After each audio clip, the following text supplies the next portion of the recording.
Everyone, তোমরা কেমন আছো? আশা করছি সকলেই খুব ভালো আছো। আমরাও কিন্তু খুব ভালো আছি। তো হ্যাঁ, আজকে আমি তোমাদের সাথে শেয়ার করবো একটা খুব সুন্দর পুরোনো দিনের রান্না, যেটা আমার মা করে আর আমরা খেতে খুব ভালোবাসি। আর এই টাইপের রান্না হলে কিন্তু মাছ মাংসকেও হার মানিয়ে দিতে পারে। তো আজকে রান্না হবে হচ্ছে গিয়ে কচু ভর্তাও বলতে পারো, কচু বাটাও বলতে পারো। তো মা এখানে হচ্ছে গিয়ে প্রথমে একটা মান কচুকে হচ্ছে গিয়ে মেশিনে ঘষে নিয়েছে, মানে যে গ্রেটার হয় না, গ্রেটার দিয়ে ঘষে নিয়েছে। তার মধ্যে হচ্ছে গিয়ে রসুন, হলুদ, লবণ, কাঁচা লঙ্কা, তারপর হচ্ছে গিয়ে নুন, চিনি সব কিছু দিয়ে হচ্ছে গিয়ে গুছিয়ে নিচ্ছে। এবার এটাকে আমি হচ্ছে গিয়ে মানে একটু মিক্সিতে পেস্ট করে নেব। শিলে আর এটা বাটা হবে না, কেন কি শিলটা আমাদের অনেক দিন যেহেতু ব্যবহার হচ্ছে না এই বাড়িতে, ওই জন্য মানে শিলটা অনেক ময়লা হয়ে রয়েছে। তো এখন মিক্সিতে এটা হচ্ছে গিয়ে একটু মানে পেস্ট করে নেওয়া হবে, আর তারপর কড়াইতে ঢেলে নেওয়া হবে। আর এখানে কিছুটা কচু হচ্ছে কাঁচা বাটা হয়েছে, যেটা নারকেল দিয়ে সর্ষে দিয়ে করা হয়েছে। আর এই থালারটা হচ্ছে গিয়ে মানে প্রথমে মিক্সিতে পেস্ট করে নিয়ে তারপর আমি হচ্ছে গিয়ে মানে কড়াইতে একটু সর্ষের তেলের মধ্যে ঢেলে নেবো। মানে মা যেরকম বলছে সেইভাবেই করছি। আর মায়েদের হাতের রান্না তো এমনি মানে কোনো তুলনা হয় না। আর আমার মা না বরাবরই খুব সুন্দর মানে পাতুরি টাতুরি বাটা বুটি এগুলো বেশ ভালো পারে করতে। তো এখানে দেখতেই পাচ্ছ আমি হচ্ছে কি মানে কচুটাকে একটু মিক্সিতে পেস্ট করে নিচ্ছি।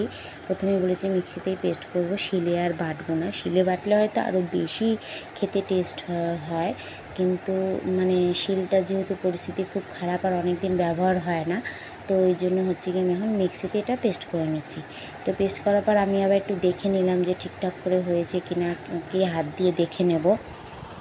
তো দেখে নিলাম যে হ্যাঁ ঠিকঠাক করে হয়ে গেছে। এবার এটাকে আমি কি করব, কড়াইতে একটু সর্ষের তেল দিয়ে নিয়ে ভালো করে গরম করে নিয়ে তেলটা, তারপর ওর মধ্যে আমি হচ্ছে গিয়ে ভালো করে কচুটাকে আবার একটু সুন্দর করে মানে নাড়াচাড়া দিয়ে নেবো। দেখতে পাচ্ছ কড়াইতে একদম মানে ধোয়া বেরিয়ে গেছে। আর আমি এবার চামচের সাহায্য হচ্ছে গিয়ে মিক্সির বাটির থেকে একদম গরম কড়াইতে দিয়ে নিচ্ছি। এবার এটাকে আমি ভালো করে কড়াইতে তেলের মধ্যে সুন্দর করে লাল লাল করে একটু টেলে নেবো।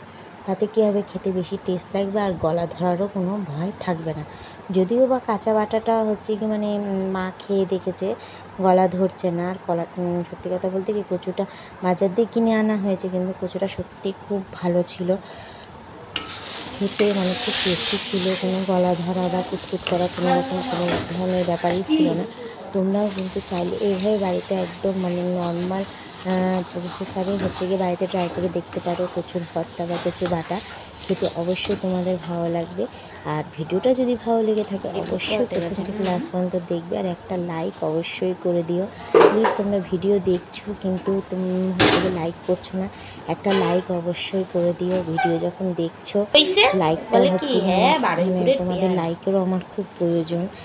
তো যাই হোক, এখানে কচুটা আমার সুন্দর করে টালা হয়ে গেছে। এবার আমি এটা একটা বাটিতে সুন্দর করে নামিয়ে নেব। নামিয়ে নেওয়ার পর দেখতেই পাচ্ছ মানে কতটা সুন্দর টেস্টি লাগছে। আর সত্যি গরম ভাতের সাথে একদম মানে জমে যাবে। আর এই টাইপের খাবার কিন্তু সত্যি মাছ মাংসকে হার মানিয়ে নেয়। তো তোমরাও এইভাবে বাড়িতে অবশ্যই ট্রাই করবে। আশা করছি তোমাদেরও খুব ভালো লাগবে। আর রেসিপিটা ভালো লাগলে অবশ্যই ভিডিওটা দেখবে আর লাইক কমেন্ট শেয়ার অবশ্যই করে দেবে। তো আজকে ব্লগটা এই পর্যন্ত, পরে আবার অন্য ব্লগ নিয়ে তোমাদের সঙ্গে দেখা হবে। তো টাটা, বাই বাই।